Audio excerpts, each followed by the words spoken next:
So I just want to think about special ways of thinking with respect to the one meditation we're doing now, just briefly. Emptiness, and in particular, step number 1 of the meditation on emptiness, which is identifying the object of negation, identifying the self that we normally perceive. So I often hear people say, I find it very difficult. I can't identify the self that we normally perceive. I hear this a lot. So I'd really like to encourage us to stop saying that to one another. And instead, to just get really interested in identifying the self that we normally perceive. You're perceiving it all the time. You don't find it difficult at all. You just find it difficult to recognize how you perceive it. Does that make sense? We're perceiving it all the time. Like when you're enraged, you find no problem with identifying the enraged self. It's appearing very, very clearly, very, very vividly. It's just spotting it.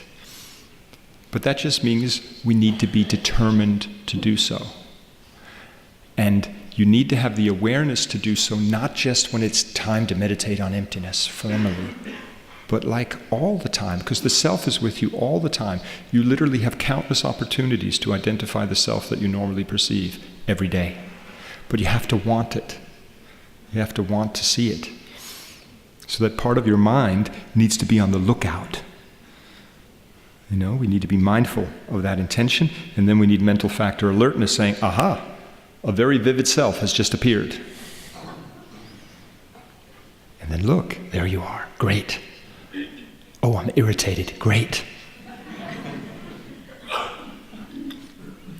What you really want to look for in particular are those like ongoing. Do you know like when you feel tense?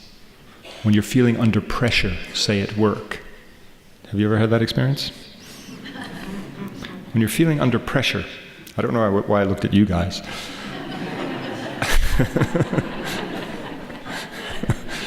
Just kidding.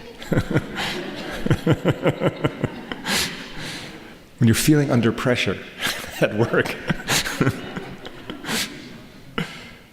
because you can carry that, can't you? You're constantly, oh no, I've got to do this. Oh, I. It's with you all the time, a sense of self. And you just have to, how is that appearing? How is that appearing? How is that appearing? I'm carrying it with me. So that you begin to recognize there is a sense of a self in here that is appearing vividly to you.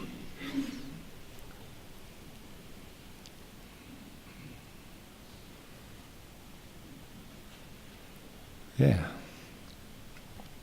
You don't need to get rid of it, by the way. Sometimes, the sense of self, inherently existent self, must get rid of it. No, you don't want to get rid of it. You want to look at it. In here, Geshe says it's an object of meditative concentration. It's a non-existent.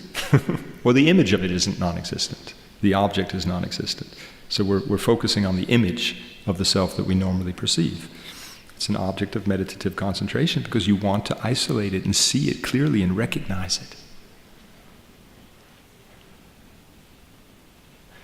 And of course, the more that you then practice negating it through the meditation on emptiness, recognizing I can't find it in the body, can't find it in the mind, can't find it in a collection, can't find it separate, it's not there.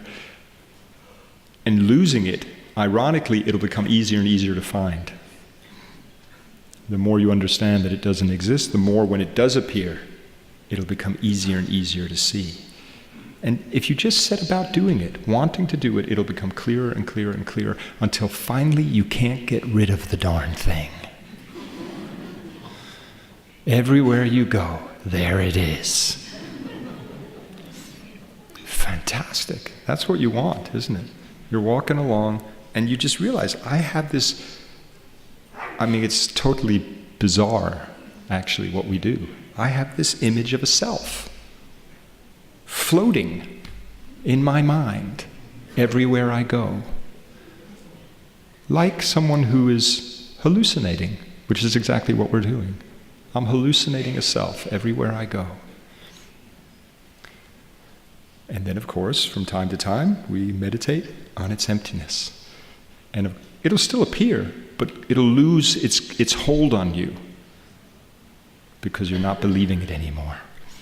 In fact, after a while, it's just reminding you that it's not there.